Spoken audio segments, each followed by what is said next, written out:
Ya udah.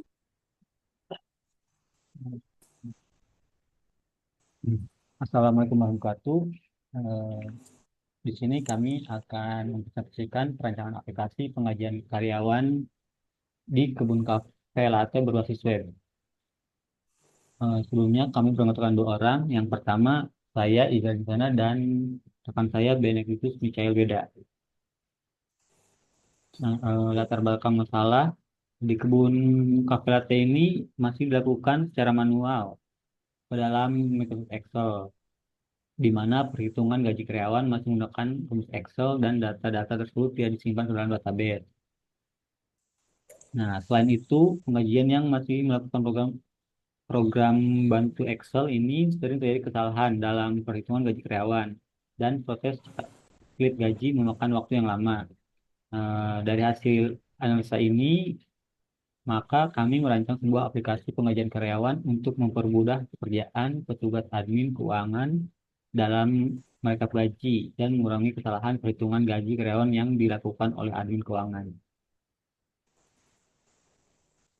Nah, di sini ada rencana anggaran biaya untuk memastikan kelancaran pelaksanaan proyek, maka diperlukan untuk perancangan anggaran yang terperinci dan realistis. Nah, di sini ada biaya tenaga ahli, ada ahli perancangan sistem atau ketua tim, yang kedua ada sistem analis, yang ketiga ada ahli programan komputer, yang keempat ada ahli desain, yang kelima ahli perancangan basis, dan yang keenam software tester. Nah, di sini ada volume di mana eh, waktu pekerjaannya tiap tenaga ahli. Nah, di sini harga satuan atau gaji per hari dari tenaga ahli tersebut. Nah, yang kedua rancangan anggaran biaya. Yang kedua itu ada biaya promosi dan pemasaran. Nah, yang pertama ada pemasaran media sosial dilakukan selama 12 bulan dan per bulannya itu 750.000 hingga totalnya ada 9 juta. Yang kedua ada Google Ads. Eh, Waktunya 12 bulan atau 1 tahun, di mana per bulannya itu 250.000. Nah, yang ketiga ada biaya hosting dan domain. Nah, hosting ini waktunya 12 bulan, di mana per bulannya terus 750.000, dan domain sama 12 bulan, dan biayanya 300.000 per bulan. Sehingga jumlah total biaya keseluruhan itu ada 50.600. Nah, yang selanjutnya ada timeline. Dalam manajemen proyek, memiliki gambaran yang jelas tentang urutan dan durasi tiap tahapan proyek adalah sangat penting. Nah, untuk tujuan ini, kami menggunakan fitur timeline dalam Microsoft Project. Timeline ini memberikan pandangan menyeluruh tentang alur kerja proyek dan membantu dalam merencanakan, mengkoordinasikan, dan membantu setiap tahap secara efektif. Nah, di sini kami mulainya hari tanggal 11 bulan 4 2024.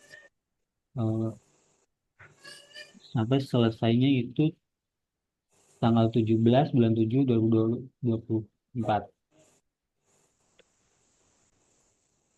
Nah, selanjutnya itu Gantt chart.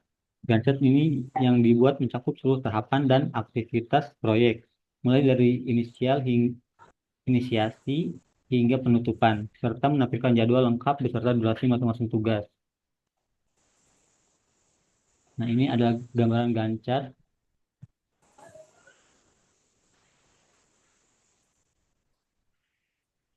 Nah, selanjutnya adalah perancangan sistem. Nah, perancangan sistem ini digunakan untuk memperlihatkan bagaimana aliran informasi dalam sistem informasi dengan menggunakan UML, yaitu multi use case, activity diagram, Venn diagram, normalisasi, IRD, dan reaksi tabel. Selanjutnya akan dijelaskan oleh rekan saya, Benedictus. Silakan. Ya, selanjutnya ada yang pertama use case. Ada admin, ada manajer. Jadi admin bisa login, manajer bisa login. Yang kedua ada menginput data karyawan. Admin bisa input dan manajer. Yang ketiga ada menginput data jabatan. Jadi admin bisa menginput data jabatan. Yang keempat ada menginput jumlah data absen. Yang kelima cetak laporan gaji. Yang keenam cetak laporan absensi. Yang ketujuh cetak slip gaji. Ya, selanjutnya. Yang kedua activity diagram. Jadi ini activity diagram data karyawan nih. Ada manajer, admin. Jadi manajer bisa menyerahkan data karyawannya ke admin dan menginput data dalam aplikasi, lalu lalu dikeluarkan jadi masukkan data ke dalam database. Ya, selanjutnya ada sequence diagram. Jadi manajer dan admin. Yang pertama, admin menginput user dan password. Dia akan masuk ke from login dan memvalidasi data. Jika datanya tidak valid, dia akan kembali lagi ke from login. Jika datanya valid, dia akan tampil ke dashboard. Yang kedua ada manajer. Manajer juga sama menginput username dan password. Jika datanya tidak valid, dia akan kembali lagi ke from login. Jika valid, akan muncul ke tampilan dashboard. Ya, selanjutnya. Yang keempat ada normalisasi. Jadi di sini ada jabatan pegawai. Nama jabatan manajer, kepala divisi kitchen, kepala divisi bar, ada kepala divisi waiter dan staff. Di sini adalah masing-masing gaji pokok dan transportasi uang makan.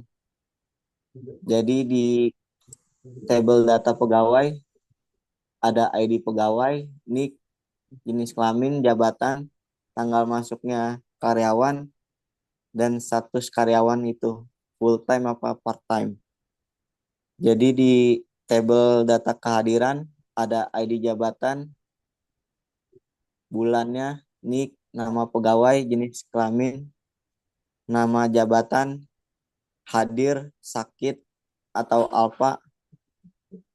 Nah, di tabel hak aksesnya ada ID, keterangan, dan hak akses. Yang selanjutnya tabel potongan gaji, ada ID, potongan, dan jumlah potongan. Ya, selanjutnya. Selanjutnya ada kelima RD, yaitu pegawai. Jadi pegawai bisa memiliki hak akses yaitu keterangan dan hak akses dan melihat potongan gaji dan memiliki data kehadiran dan data jabatan. Jadi di potongan gaji itu sama kayak normalisasi, ada ID, potongan, dan jumlah potongan.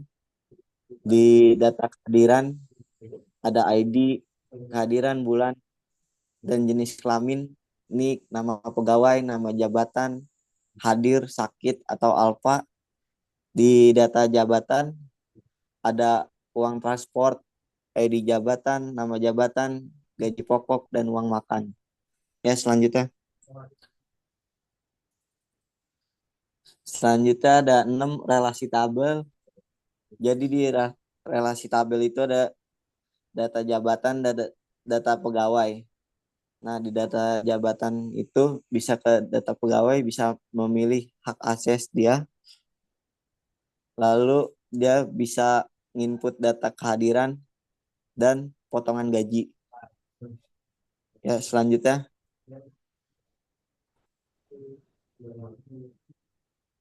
hasil akhir, tampilan loginnya, seperti ini ada username, password, jadi bisa login user atau admin. Selanjutnya, di tampilan dashboard, kita bisa melihat datanya dan transaksi laporan, bisa ubah password, bisa logout. Selanjutnya, tampilan input data karyawan. Jadi kita bisa menambahkan data karyawan itu dengan ada data tambahnya. Selanjutnya, tampilan filter potongan gaji. Jadi di sini kita bisa memfilter di bulan berapa, tahun berapa, sesuai kebutuhan kafe tersebut. Selanjutnya, di tampilan slip gaji itu kita memiliki gaji pokok yaitu 2 juta dan tunjangan transportasi 200 dan uang makan 300. Jika ada potongan sakit alfa yaitu seharinya 50.000. Jadi total 2.450.000. Ya, selanjutnya. Eh, Baik, sekian dan terima kasih. Kurangnya mohon maaf. Assalamualaikum warahmatullahi wabarakatuh. Waalaikumsalam. Waalaikumsalam.